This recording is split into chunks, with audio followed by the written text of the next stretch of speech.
السلام عليكم ورحمة الله.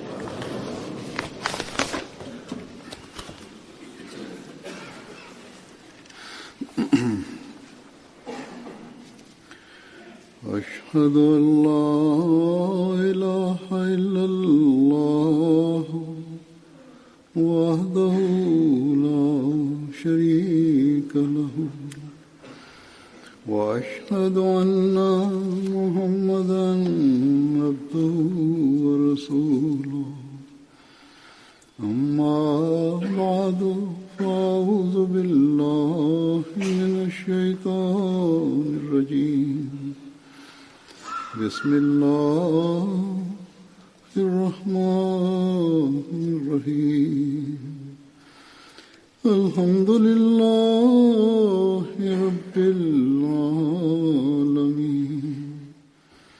الرحمن الرحيم مالك يوم الدين إياك نعبد وإياك نستعين اهدنا الصراط المستقيم صراط الذين أنعمت عليهم غير المغضوب عليهم ولا الضالين.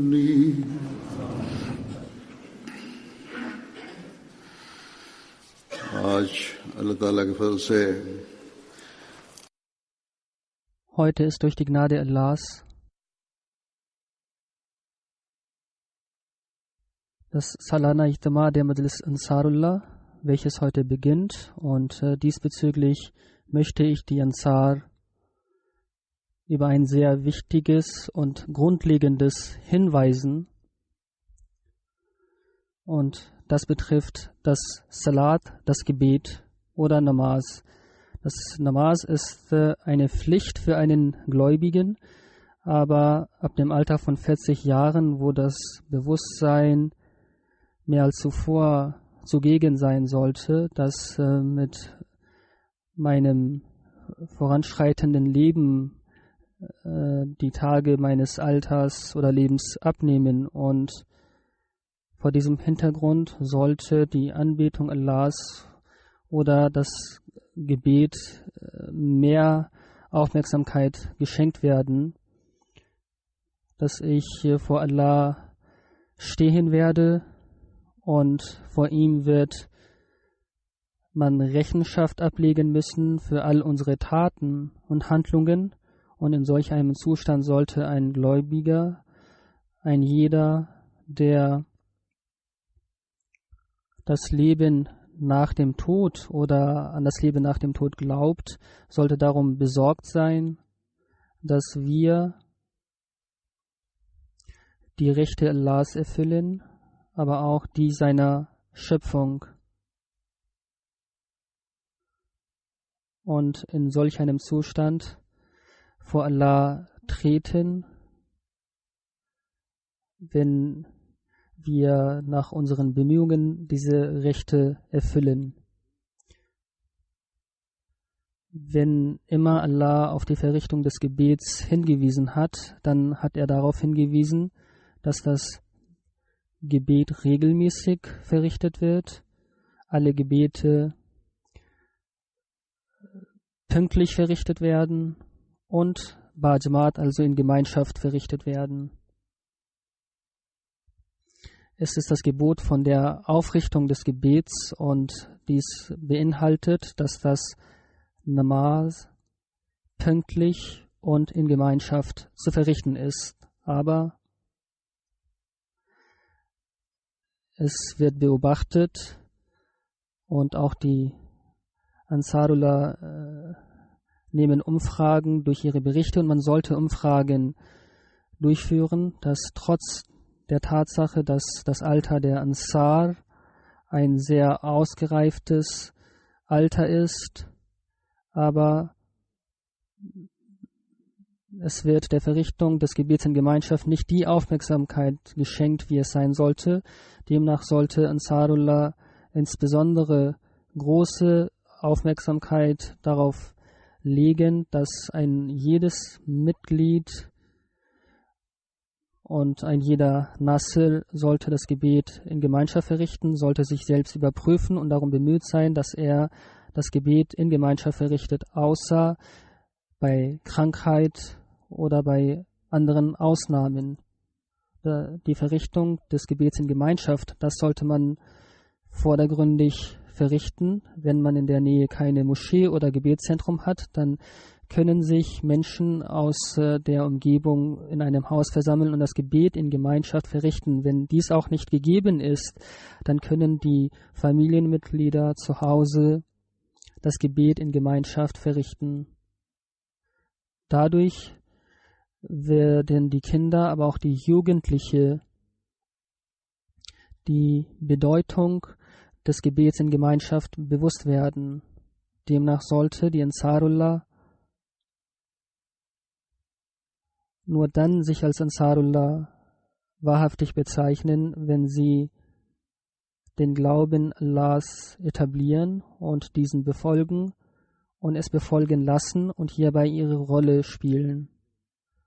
Wenn die Anbetung Allahs, welches ja der Sinn und Zweck der menschlichen Schöpfung ist, nicht befolgt wird und sie zu Aufsehern gemacht worden sind, von ihnen dieses Gebot nicht befolgen lassen oder sich darum nicht bemühen, keine Vorbilder setzen, dann sind sie nur beim Namen Ansarullah. Heute geht es nicht um einen Krieg durch Bogen oder durch Schwerte. Der verheißene Messias al-Islam hat ja gesagt, dass unsere Waffe das Dua ist, wenn wir obsiegen möchten. Nun, wenn sie Ansarullah werden möchten, sollen sie Gebrauch von der Waffe des Gebets, des Dua machen. Und hierfür ist wichtig, dass man gemäß Allahs Anweisungen diese Waffe benutzt. Und wenn dies der Fall ist, nur dann können wir dem Bad des verheißenen Messias al-Islam gerecht werden. Ansonsten hat er ja sehr oft und wiederholt gesagt, wenn ihr nicht das befolgt, was ich gesagt habe, und wenn ihr euch nicht reformiert, wenn ihr die Rechte der Anbetung nicht erfüllt, dann hat es auch keinen Sinn, meinem Bad zu folgen. Jeder Nasr sollte sich überprüfen, inwiefern er das Gebet regelmäßig verrichtet, inwiefern er Vorbilder für die Kinder setzt. Der Zustand ihrer Gebete, wie ist es? Ist es nur eine Verpflichtung oder als eine Bürde angesehen, oder in der Tat werden die Gebete verrichtet, um das Wohlgefallen Allahs zu erlangen? Der verheißene Messias a.s.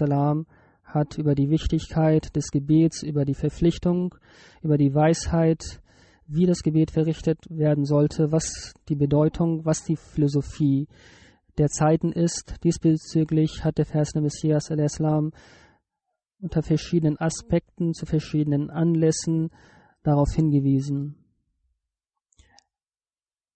Ich möchte nun einige seiner Aussagen nun präsentieren, die Licht werfen auf die Wichtigkeit und die Weisheit. Die Gebete sollten pünktlich verrichtet werden. Diesbezüglich weist uns der verheißene Messias a.s. an einer Stelle wie folgt. Er sagte in einer Versammlung, verrichtet die Gebete regelmäßig. Manche verrichten nur ein einziges Gebet. Sie sollten sich merken, dass Gebete einem nicht verziehen werden, sodass es auch nicht den Propheten verziehen wurden. In einem Hadith heißt es, dass der heilige Prophet sallallahu alaihi wasallam ihm eine neue Gemeinde besuchte und ihn um Erlaubnis bat, ihm das Gebet zu vergeben. Und der heilige Prophet sallallahu alaihi wasallam sagte, ein Glaube, welcher keine Handlungen aufweist, ist keine Religion. Und das sollt ihr euch merken und gemäß den Geboten Gottes Handeln. Gott sagt, zu den Zeichen Gottes gehört auch dieses Zeichen, nämlich, dass Himmel und Erde durch sein Befehl aufrecht erhalten bleiben können. Wenn es der Wille Gottes ist, bleiben diese bestehen, und manchmal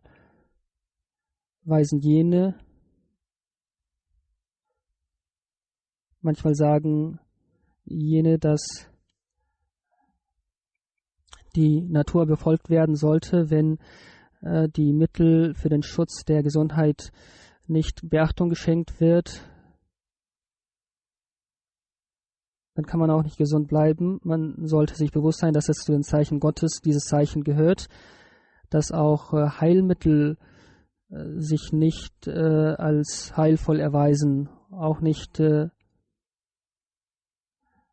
das Rezept eines Arztes. Und wenn es der Wille Gottes ist, dann kann auch das Falsche zum Richtigen gebogen werden. Und hierfür ist wichtig, dass eine Bindung zu Allah gepflegt wird. Und hierfür ist das beste Mittel seine Anbetung. Und bei der Anbetung zählt die Verrichtung des Namaz oder Salat. Über die Notwendigkeit des Gebets für den Menschen und wie der Zustand des Gebets sein sollte. Diesbezüglich erläutert der Vers des Messias a.s. an einer Stelle.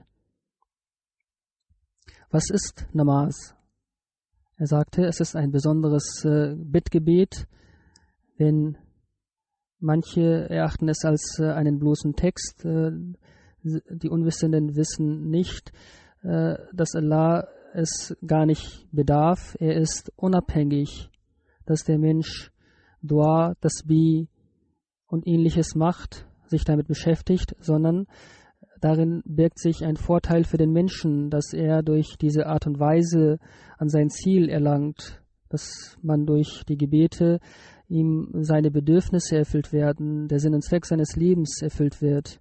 Er sagte, wenn ich das sehe, bin ich sehr bedrückt, dass man sich mit der Taqwa nicht befreundet und dass es hierbei auch Traditionen gibt und die Liebe zu Gott bleibt kalt und der Genuss, den man beim Gebet empfinden sollte, diesen empfindet man nicht. Auf der Welt gibt es nichts, welches keinen Genuss von Allah nicht gegeben worden ist. In allem gibt es einen Genuss. Der Mensch empfindet einen bestimmten Genuss, so wie eine kranke Person von einem Duft keinen Nutzen ziehen kann und es als bitter empfindet. Ein Kranker empfindet oder ihm schmeckt nichts, sehen wir auch bei vielen Kranken. Und genauso solche Menschen, die die Anbetung Gottes darin keinen Genuss empfinden, sollten besorgt sein um ihre Krankheit. Jene, die im Genuss keinen Genuss empfinden, sind krank. So wie ich sagte, gibt es auf der Welt nichts, worin Allah keinen Genuss hineingelegt hat. Allah hat für die Menschheit, für die Anbetung erschaffen. Was ist dann der Grund, warum es darin kein Genuss sein sollte? Es gibt einen Genuss, aber es sollte auch jemand sein, der daraus Nutzen zieht, der diesen Geschmack empfindet. Allah hat gesagt, وَمَا خَلَقْتُ الْجِنَّ وَالْإِنسَ إِلَّا لِيَعْبُدُونَ. Nun, wenn der Mensch für die Anbetung erschaffen worden ist, dann ist es wichtig, dass man auch im Gebet Geschmack und Genuss enthalten ist. In höchstem Grade. Wenn Allah es erschaffen hat ohne Grund, dass es kein Genuss darin ist, wie kann man dieser Handlung nachgehen? Dies können wir selbst beobachten und anhand unserer Erfahrung feststellen. Seht, dass in Lebensmitteln, die für den Menschen erschaffen worden sind, empfindet er daraus keinen Genuss oder keinen Geschmack. Hat er für den Geschmack nicht eine Zunge, wodurch er dies verspüren kann. ob es nun Pflanzen sind oder anorganische Dinge wie Berge, ob es Tiere sind oder Menschen, empfindet der Mensch davon keinen Genuss. Sicherlich empfindet er Genuss, wenn er sich diese Sachen betrachtet. Empfindet der Mensch keinen Genuss, wenn er Stimmen wahrnimmt. Braucht man darüber hinaus einen Beweis dafür, dass es im Gebet keinen Genuss gibt? Weiter sagt er, dass Allah sagt, wir haben den Mann und die Frau als ein Paar erschaffen und dass der Mann auch Leidenschaft empfindet und es gibt keinen Zwang, sondern eine Anziehungskraft zwischen den beiden Geschlechtern. Merkt euch, dass das Gebet dass die Anbetung keine Steuer darstellt. Es beinhaltet einen Geschmack und einen Genuss und dieser Genuss überragt all die weltlichen Genüsse. Weiter sagt er, so wie ein Kranker von einer sehr gut schmeckenden Nahrung keinen Nutzen ziehen kann, genauso wenig ist jemand sehr erbärmlich, der aus dem Gebet keinen Genuss empfindet. Es ist die Schwäche des Menschen, wenn er dem Gebet keine Aufmerksamkeit schenkt und dass er von den Segnungen Gottes beraubt bleibt, dass man im Gebet keinen Genuss empfindet. Jene von uns sollten darum besorgt sein. Dann, wie sollte das wahre Gebet sein? Wie sollte es gestaltet sein? Darüber erläutert der Vers des Messias al-Islam. Merkt euch, dass das Gebet etwas ist, dass dadurch, dass die Welt und der Glaube geordnet werden. Jene, die das Gebet verrichten, auf die meisten verflucht das Gebet, so wie Allah im Heiligen Koran sagt, فَوَيْلُ لِلْمُصَلِّينَ الَّذِينَ هُمْ عَنْ صَلَاتِهِمْ سَاهُونَ. Verflucht sind jene Betende, die sich der Tatsache, der Essenz des Gebetes nicht bewusst sind. Wenn man das Gebet verrichtet, kann man bewahrt bleiben vor jeglicher Schandtat oder Untat. Es steht nicht im Willen des Menschen, dass er das Gebet verrichtet, sondern er bedarf der Unterstützung Gottes. Und solange man keine Bittgebete äußert, kann man eben diesen Genuss oder diese Konzentration im Gebet nicht erlangen. Wenn man im Gebet eben diesen Zustand erlangen möchte, dass man vor Untaten bewahrt bleibt, dann bedarf es, dass man von Gott gesegnet wird, dass man Inbrunst empfindet. Und hierfür bedarf es, dass euer Tag und Nacht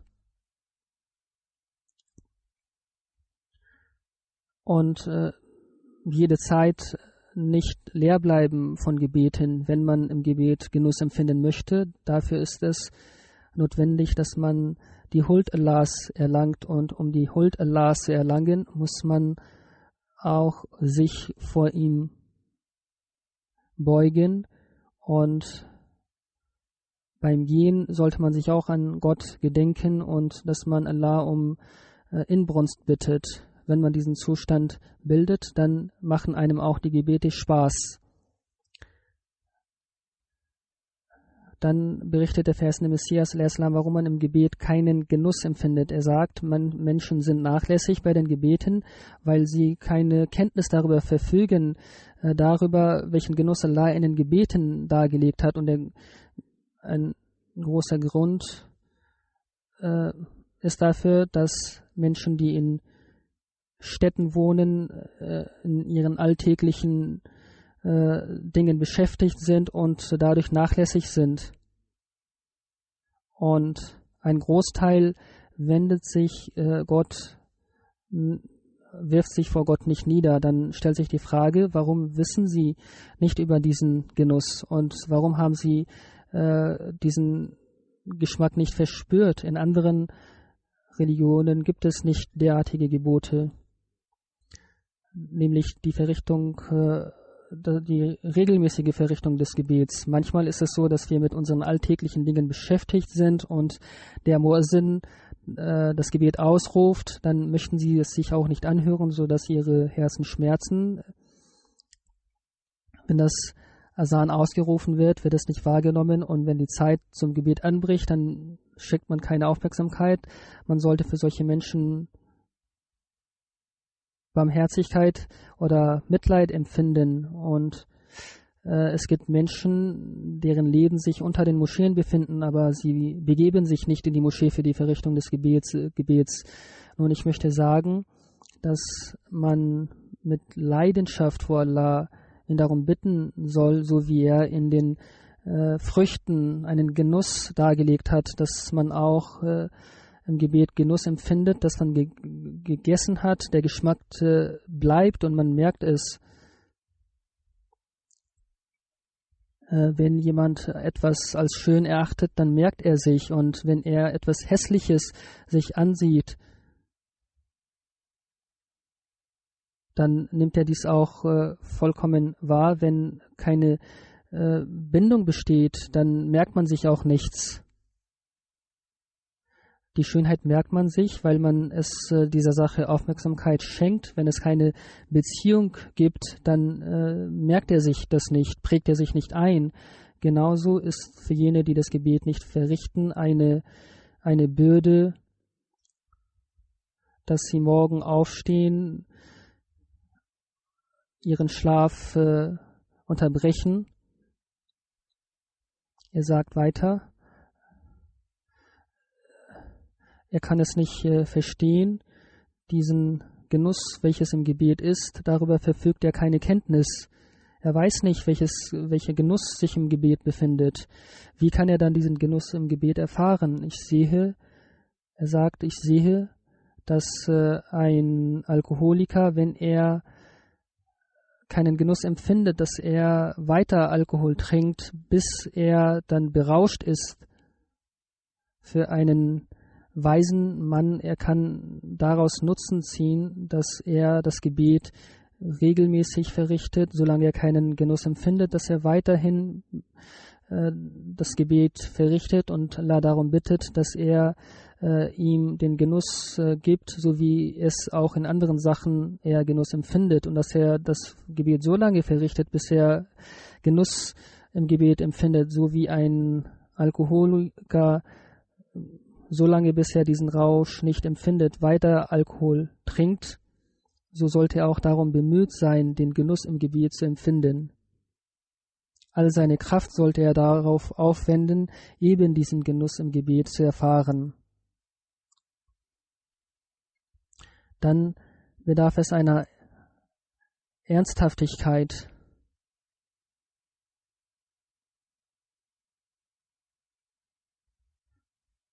dass er darum bittet, eben diesen Genuss im Gebet zu empfinden. Wenn er diesen Schmerz im Herzen empfindet, so sagt er, dann sage ich wahrlich, dass man diesen Genuss sicherlich und gewiss erfahren wird. Dann, wenn man das Gebet verrichtet, sollte man auch die Vorteile, die man vom Gebet schöpfen kann, auch vor Augen halten. Es heißt, Innal Hasanate yuzhibna sayyi'at, dass die gute Taten die schlechten Taten wettmachen. So sollte man diese Hasanat, gute Handlungen vor Augen halten und im Gebet darum bitten, dass Allah einem dieses gewährt. Und diese Tatsache, nämlich dass rechtschaffene Handlungen oder das Gebet schlechte Sachen entfernen, oder an einer anderen Stelle heißt es, dass das Gebet vor Schandtaten schützt, und wir sehen, dass manche Leute trotz der Verrichtung des Gebetes Untaten verrichten, und die Antwort darauf lautet, dass sie dieses Gebet ohne Essenz, ohne wahren Geist verrichten, es lediglich als eine Tradition verrichten, dass sie keinen Geist aufweisen. Gott hat es nicht als Hasanat, als rechtschaffene Handlungen bezeichnet, und hier die Erwähnung des Wortes Al-Hasanat ist erwähnt und nicht das Wort As-Salat, auch wenn es dieselbe Bedeutung hat. Der Grund dahinter birgt sich, damit es auf die Schönheit des Gebetes Bezug genommen wird, dass dieses Gebet die schlechten Handlungen entfernt. Das Gebet entfernt jene Untaten, wenn es diese Essenz aufweist und dass das Gebet schlechte Taten wettmacht. Gebet bedeutet nicht, dass man sitzt oder aufsteht. Die Essenz des Gebetes ist jenes Dua, welches in sich einen Genuss beinhaltet. Wie kann man darum bemüht sein, eben die Essenz und den wahren Geist des Gebets erlangen? Darüber sagt der verheißene Messias a.s.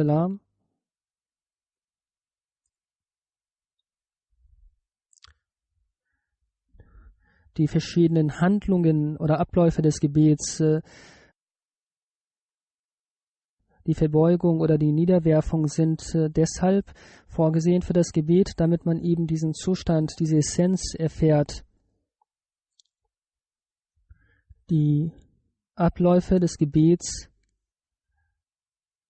sind das spirituelle Aufstehen oder Sitzen. Man steht vor Allah und dass auch Höflichkeit gehört auch zu jenen Handlungen, die man einer höheren Person erweist. Ruku oder die Verbeugung ist eine Vorbereitung, dass er bereit ist, sich dem Gebot niederzuwerfen. Und die Niederwerfung ist ein Höchstmaß an Demut, welches ja der Sinn und Zweck des Gebetes ist, dass man große Demut empfindet im Zustand der Niederwerfung. Das ist auch der Sinn und Zweck der Anbetung, dass man sich vor Gott niederwirft. Diese Etiketten des Gebets sind als ein Anzeichen und damit der Mensch durch das Körperliche das Spirituelle erfährt, so wie er äußerlich diese Handlungen ausführt, soll er auch innerlich spirituell diese Handlungen ausführen. Die Seele oder das Herz sollte eben auch sich verbeugen, sich niederwerfen. Er sagt, darüber hinaus gibt es neben dem Spirituellen das Offensichtliche, das Körperliche. Und das Innere ist die Reflexion, das Äußere ist die Reflexion des Inneren. Wenn man es nur ausführen würde, also etwas nachahmt, aufsteht oder sich niederwirft oder es als eine Last empfindet, wie sollte man dann einen Genuss empfinden? Sagt mir es, solange man es keinen Genuss empfindet, wie kann man die wahre Essenz oder Bedeutung erfahren? Er sagt, und dies kann man nur dann erfahren, wenn auch die Seele diese Erniedrigung vor Gott erfährt, dass sie sich vor Gott niederwirft. Genauso sollte die Seele sich auch niederwerfen und sich vor Gott niederwerfen, so wie auch der menschliche Körper sich niederwirft. Und das, was die Zunge ausspricht, das sollte auch aus dem Herzen, sollte auch die Stimme des Herzens sein. Und dann erfährt man eine Zufriedenheit, ein Licht. Ich möchte dies weiter ausführen. Je mehr der Mensch die verschiedenen Stufen seiner Schöpfung zurücklegt, vom Spermium, vom Samen und dann die verschiedenen Stadien, das Embryo, Säugling, die Kindheit und all die verschiedenen Zustände, dass er die Schöpfung Gottes vor Augen hält und im Angesicht der Rububiyyat, also der Schöpfung Gottes, sein Abudiyyat, also die Anbetung Gottes vor Augen hält, also so wie der Mensch erschaffen wurde, die verschiedenen Stadien seiner Schöpfung zurückgelegt hat, wie Allah ihm aufgezogen hat, ihn geschaffen hat. Nur dann kann man dem Recht der Anbetung Gottes erfüllen.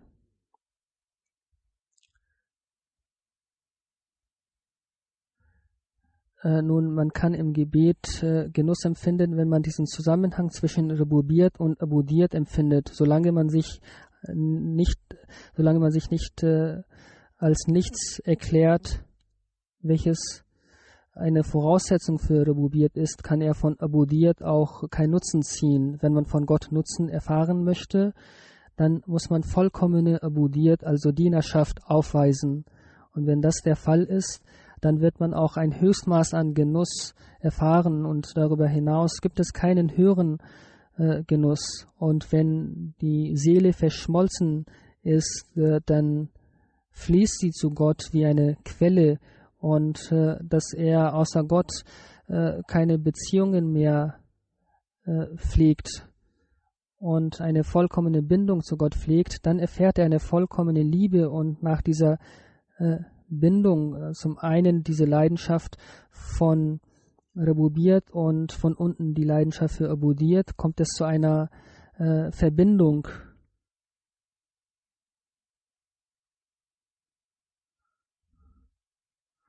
Und wenn sich diese beiden Leidenschaften vereinigen, dann geht ein Zustand hervor, welches als Salat, also dieser besondere Zustand, welcher daraus hervorgeht, wenn sich Rububiyat und Ubudiyat sich vereinigen. Und das ist eben jenes Salat, welches die Sayyi'at, also die Schandtaten, völlig auslöscht. Und wenn das Gebet derartig ist, dann können all die schlechten Taten erloschen werden.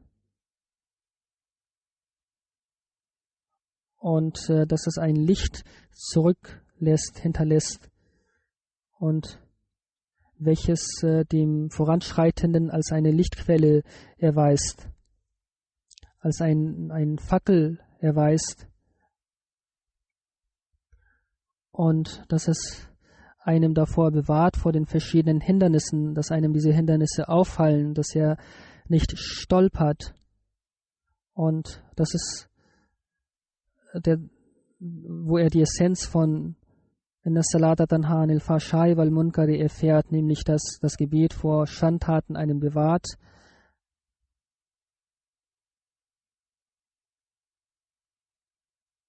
Weil er in seinem Herzen eben diese leuchtende Quelle empfindet.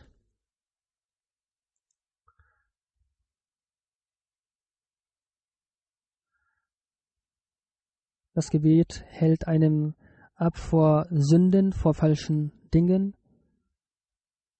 Im Herzen, sein Herz ist erleuchtet und dieser Zustand ist der Zustand einer vollkommenen Erniedrigung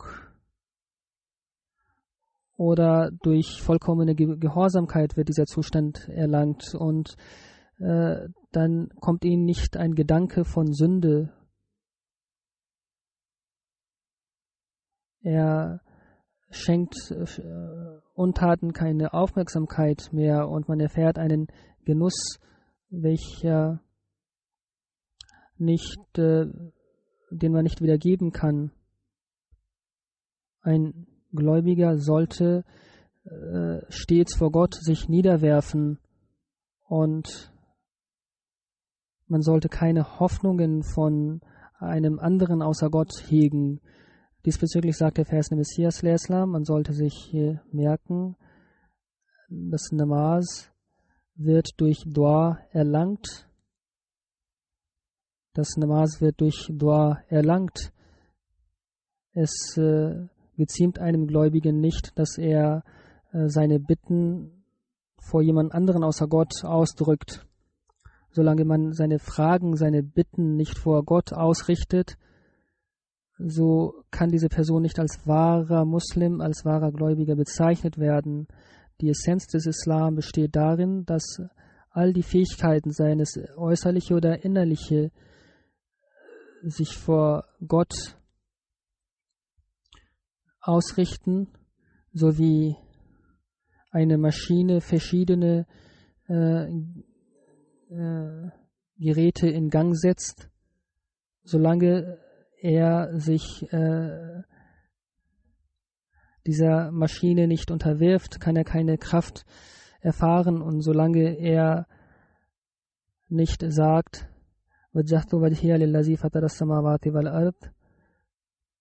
Man kann ihn nicht als Hanif bezeichnen. Wenn man äußert, dass man seine völlige Aufmerksamkeit Gott schenkt und dass man sich als Muwahhid, jemand, der an die Einheit Gottes festhält, bekundet, so soll auch seine gesamte Aufmerksamkeit auf ihn gelenkt sein. Wenn das der Zustand ist, dann ist ohne Zweifel er als ein Moslem zu bezeichnen. Er ist ein Gläubiger, er ist ein Hanif. Aber jemand, der seine Bitten an jemandem ausrichtet, außer Gott, dann ist er sehr erbärmlich, unglücklich, dass er sich vor Gott nicht niederwirft. Der Grund für die Auslassung, Versäumung des Gebets ist, dass man sich nicht vor Gott niederwirft.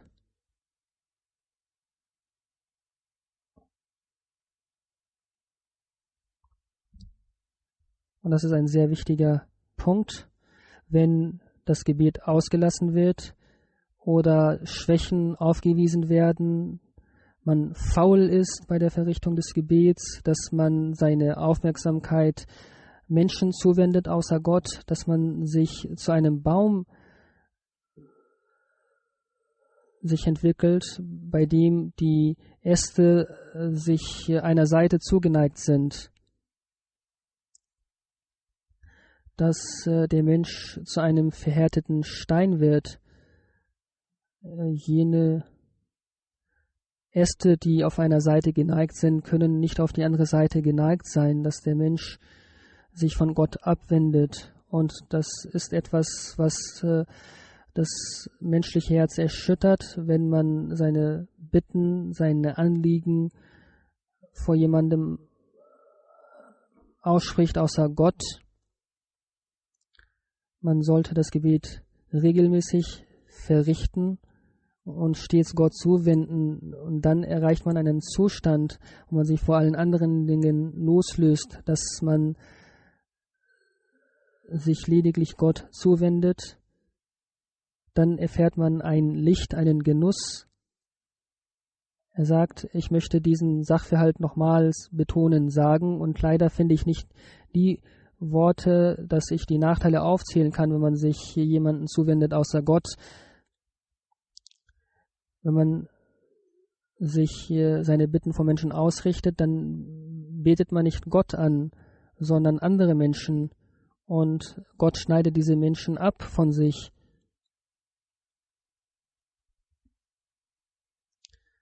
So wie ein Mensch es sich nicht leisten kann oder nie wünschen würde, dass seine Frau eine Beziehung mit einem anderen Mann eingeht und dass man dafür diesen Ehrgeiz empfindet. So wird Gott es nicht gutheißen, dass jemand außer ihm angebetet wird. Merkt euch, dass man sich von Gott loslöst, wenn man sich jemand anderem außer Gott zuwendet. Namaz ist die praktische Umsetzung des Tawhid, der Einheit Gottes. Dann gibt es Einflüsterungen im Gebet und der Vers des Messias ﷺ schildert den Gründe. Manche sagen, dass man im Gebet auf verschiedene Gedanken kommt. Jene, die nicht Gott völlig zugewandt sind, sie sind unkonzentriert. Ein Gefangener, der vor einem Richter steht, würde auf irgendwelche andere Gedanken kommen. Er würde nie auf andere Gedanken kommen, wenn er vor einem Richter steht. Das ist eben dieses Beispiel. Er würde nicht auf andere Gedanken kommen. Er würde seine Aufmerksamkeit auf den Richter zielen und danach Ausschau halten, welchen Spruch er denn fällt.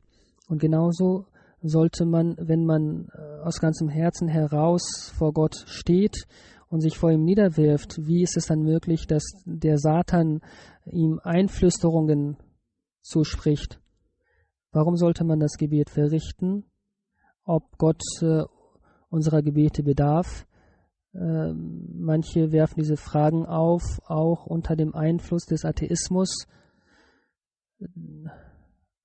dass Gott unabhängig ist und er unserer Gebete nicht bedarf, sondern wir bedürfen seiner Gebete. Diesbezüglich sagt der verheißene Messias, dann sollte man verstehen, dass man die Gebete nicht deshalb schützt, weil Allah der Gebete bedarf. Gott bedarf nicht unserer Gebete. Er ist unabhängig von der gesamten Welt.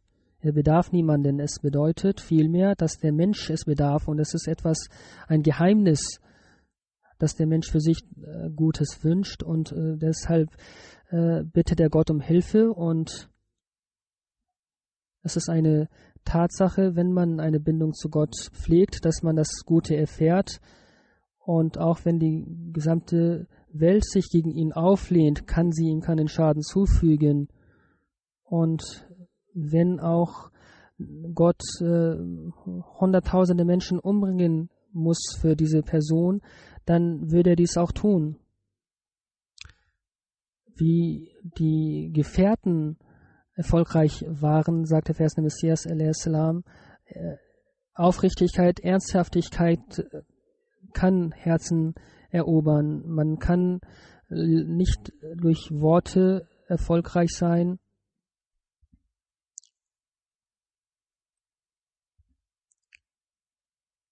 Wenn man nicht dieses Licht aufweist, welches man durch das Gebet erlangt, wenn man es als eine Last empfindet. Gott ist nicht grausam.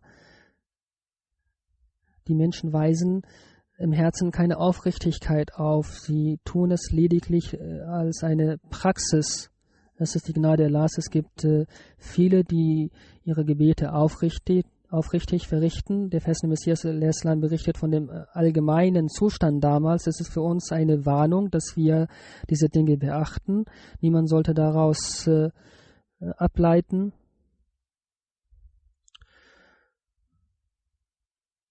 Man soll die Betenden fragen, ob sie überhaupt die Bedeutung von Suratul Fatiha wissen. Es gibt Menschen, die 50 Jahre alt sind, aber sie verfügen keine Kenntnis über die Bedeutung des Gebets. Und man unternimmt zahlreiche Anstrengungen, um das weltliche Wissen zu erlangen, aber wenn es beim Gebet kommt, dann spricht man das als eine Formel einfach aus. Und das ist auch der Zustand der Muslime.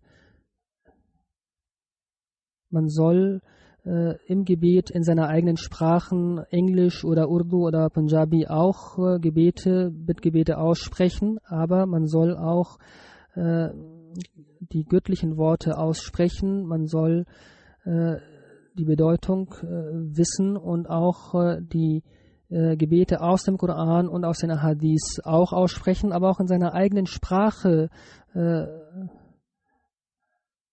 Bitten aussprechen, dass Gott die Gebete dann erhört. Wenn ihr euer Gebet genussvoll machen möchtet, dann ist es wichtig, dass ihr in eurer eigenen Sprache auch betet. Aber es ist zu beobachten, dass sein Gebet wie eine Zeremonie zwar ausführt, aber am Ende des Gebets, und das ist auch der Fall bei den Nicht-Ahmadis, der Fall, dass man das Gebet schnell verrichtet und danach die Hände hochhebt und Bittgebete ausspricht. Der verheißene Messias a.s. sagt, dass das Gebet wie eine Steuer ist. Und sie wissen nicht, dass das Gebet an sich ein Dua ist, welches aufrichtig ausgeführt wird. Und das Gebet ist der Schlüssel zum Erfolg. Das Gebet sollte man nicht als eine Tradition ansehen. Auf solche Betende hat Gott sie ja sogar verflucht. Es heißt, Wailul lil Musallin, hat Gott gesagt, verflucht sind jene Betende. Die Gefährten sprachen Arabisch und waren sich diesem Sachverhalt bewusst. Für uns ist es aber wichtig, dass wir die Bedeutung über das Gebet erfahren und einen Zustand in uns empfinden.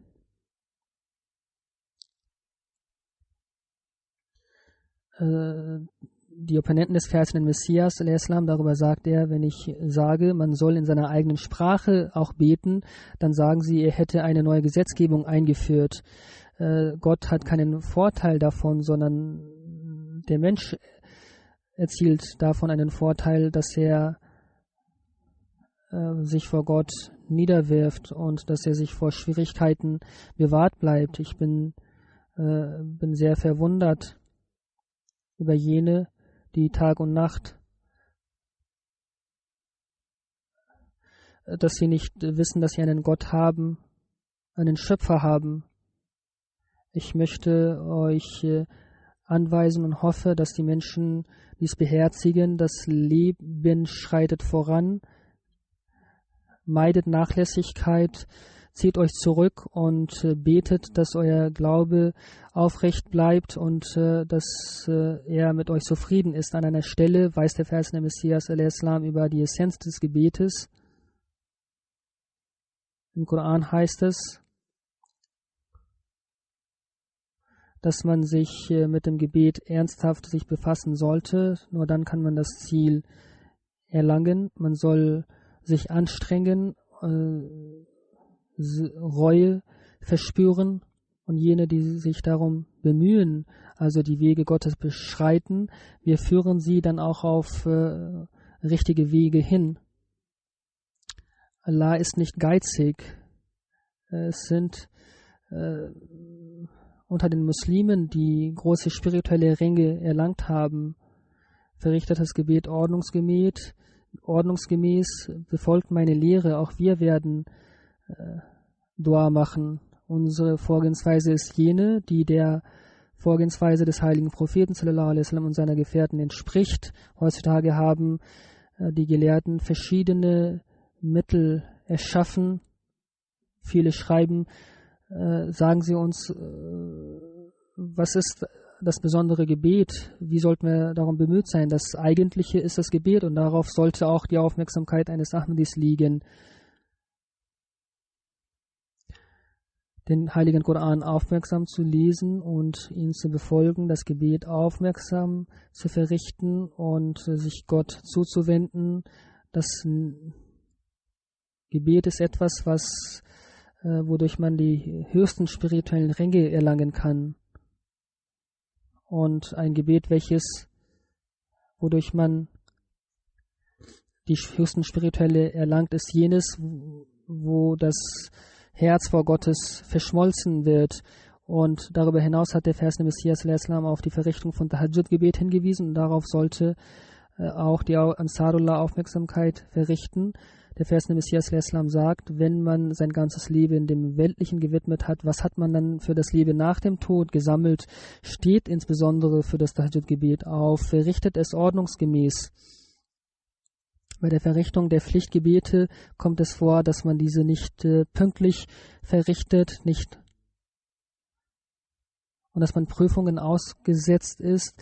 Razik, also Allah ist jemand, der die Menschen versorgt. Allah wusste, dass es schwache Menschen geben wird und so hat er die Möglichkeit gegeben.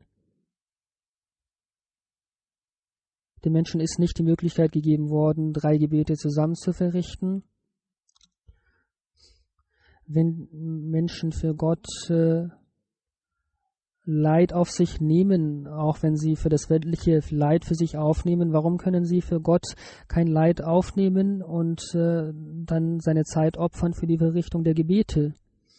Weiterhin sagt der verheißene Messias al-Islam, es ist eine außerordentliche Gnade Gottes, dass er uns die Glaubensinhalte durch den heiligen Propheten sallallahu alaihi wasallam ohne große Mühe aufgezeigt hat, jenen Weg, der euch heute aufgezeigt worden ist. Viele Gelehrte sind sich unbewusst, die Ahmadis haben durch den verheißenen Messias sallallahu alaihi wasallam diese Wege aufgezeigt bekommen und man sollte dankbar sein gegenüber dieser Gnade Gottes und die Dankbarkeit drückt sich darin aus, dass man rechtschaffene Handlungen ausführt, die nach richtigen Glaubensinhalten zum Vorschein kommen, dass man jene Glaubensinhalte befolgt, dass Gott einem die Möglichkeit gibt, rechtschaffene Handlungen auszuführen, dass man fastet, dass man Zakat gibt.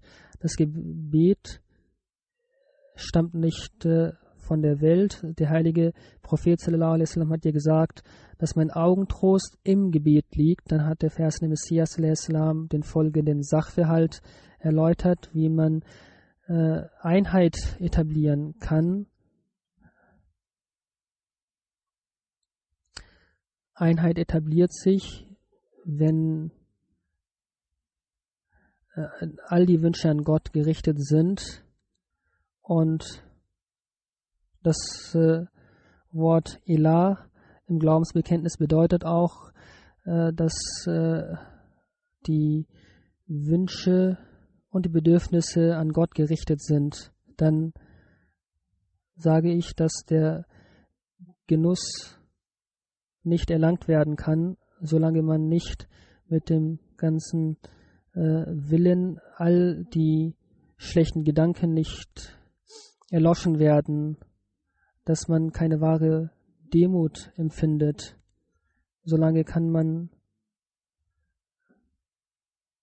keinen Genuss empfinden.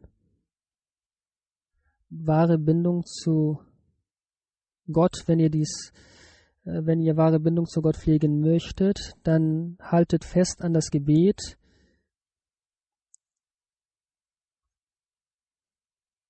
Und dass eure körperlichen Handlungen das Gebet ausführen möge, Allah uns befähigen, dass wir solche Gebete verrichten, wodurch wir Genuss erfahren, dass wir unsere Bitten nicht vor Menschen aussprechen, sondern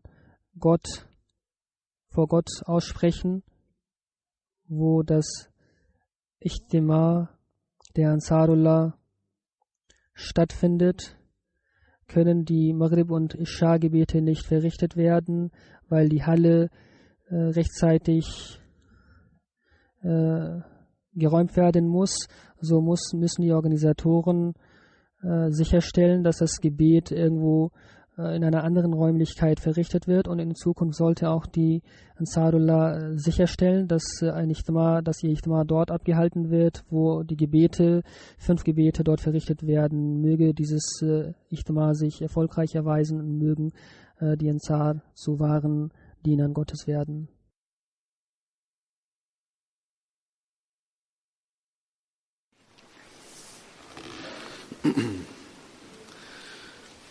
الحمد